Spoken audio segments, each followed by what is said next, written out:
Hi friends, good morning. Welcome back to my channel. ఈరోజు Sunday morning వచ్చేసి చింతపండు పులిహోర చేశాను. చాలా టేస్టీగా వచ్చింది. పొద్దున్నే షారీ వచ్చింది వెజిటేబుల్స్కి వెళ్దామని చెప్పేసి, పాపని తీసుకెళ్తానంది. సరే అని చెప్పాను. అందుకోసమే ముందు వాళ్ళకి ఫీడ్ చేస్తున్నాను, ఒక పని అయిపోతుంది కదా అని చెప్పేసి. ఇంకా ఇక్కడ ఏంటంటే ఒరిస్సాలో మనం అనుకున్న ఫుడ్ అనుకున్న టైంకి ఎప్పుడూ దొరకదు. మా కజిన్ వైఫ్ ప్రెగ్నెంట్ ఉండి తను 2 డేస్ నుంచి అడుగుతుంది చింతపండు పులిహోర తినాలని. ఇప్పటికే నేను లేట్ చేశాను. ఫైనల్గా ఈరోజు ఎలాగలాగా ట్రై చేద్దాం తనకి పంపించడం కోసం అని చెప్పి చేస్తున్నాను. చాలా సింపుల్ అండ్ ఈజీగా చేసేసాను. చాలా టేస్టీగా వచ్చింది. అది ఎలా చేశానో మీకు కూడా చెప్పేస్తాను. ఇంకా నేను ఇది షార్ట్ చేద్దామని చేశాను, లాంగ్ వీడియో అప్లోడ్ చేస్తున్నాను, తిట్టుకోకండి. ఇంకా వచ్చేసి నేను ముందుగా ఒక బౌల్లో 2 గ్లాసులు బియ్యం తీసుకొని దానికి కడిగేసుకొని దానికి సరిపడా వాటర్ పోసేసుకొని అందులో 1 టేబుల్ స్పూన్ సాల్ట్, కొంచెం పసుపు, కొంచెం ఆయిల్ వేసేసి స్టవ్ మీద పెట్టేసి అన్నంని ఇలా ఉడికించుకున్నాను. అన్నం ఆయిల్ వేయడం వల్ల అతుక్కోకుండా ఉంటుంది ఎక్కడా కూడా.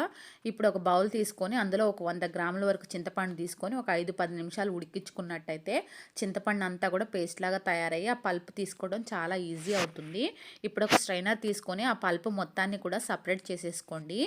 ఇప్పుడు వచ్చేసి ఇంకా స్టవ్ పైన ప్యాన్ పెట్టేసుకొని ఒక 100 గ్రాముల పల్లీలు, ఒక 2 టేబుల్ స్పూన్ల శనగపప్పు, ఇంకా అలాగే మినప్పప్పు, జీలకర్ర, ఆవాలు వేసి కొంచెం ఫ్రై అయిన తర్వాత అందులో ఒక 5-6 పచ్చిమిర్చి కూడా వేసుకోండి. కొంచెం కరివేపాకు వేసేసుకొని ఒకసారి మిక్స్ చేసుకొని అది వేగిన తర్వాత ఒక గుప్పెడు జీడిపప్పులు కూడా వేసేసుకొని ఫ్రై చేసేసుకొని అందులోనే ఒక 5-6 ఎండుమిర్చి కూడా వేసేసుకొని ఫ్రై చేసుకోండి. తర్వాత ఈ తాలింపుని కొంచెం సపరేట్ చేసుకొని పక్కన పెట్టేసుకోండి. పల్లీలు, ఈ జీడిపప్పులు ఇవన్నీ కూడా, ఎందుకంటే చింతపండు పలుపు పోసినప్పుడు అందులో అవి మెత్తగా అయిపోతాయి ఉడికి. అందుకోసం అని చెప్పి అన్నంలో వేసుకున్నప్పుడు అవి కరకరలాడడం కోసం అని చెప్పి నేను కొంచెం తీసి పక్కన పెట్టాను.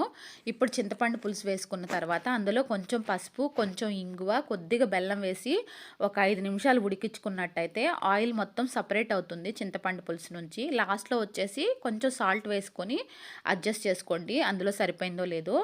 ఇప్పుడు వచ్చేసి అన్నం మొత్తాన్ని కూడా ఒక పెద్ద బౌల్లోకి తీసుకొని అందులో ఉండలు లేకుండా అన్నం మొత్తాన్ని కూడా మిక్స్ చేసుకోండి. ఇలాంటి బేసిన్ ఏదైనా ఉంటే అందులో తీసుకుంటే బాగుంటుంది, కలపడం ఈజీ అవుతుంది. ఇప్పుడు ఈ తీసుకున్న అన్నంలోకి చింతపండు పులుసు మొత్తాన్ని కూడా పోసేసి గంటతో కానీ చేతితో కానీ మీరు మిక్స్ చేసుకున్నట్లయితే అది మొత్తం కూడా మిక్స్ చేసిన తర్వాత చాలా మంచిగా టేస్టీగా ఉండే పులిహోర తయారైపోతుంది. పైన వచ్చేసి కొంచెం కొత్తిమీరని చల్లుకొని గార్నిష్ చేసుకోండి. ఇంకేముంది, వేడివేడిగా చింతపండు పులిహోర రెడీ అయిపోయింది. Thank you guys. ఈ వీడియో కనుక మీకు నచ్చినట్లయితే లైక్ చేయండి, షేర్ చేయండి, సబ్స్క్రైబ్ చేయండి. Please subscribe to my channel. Thank you.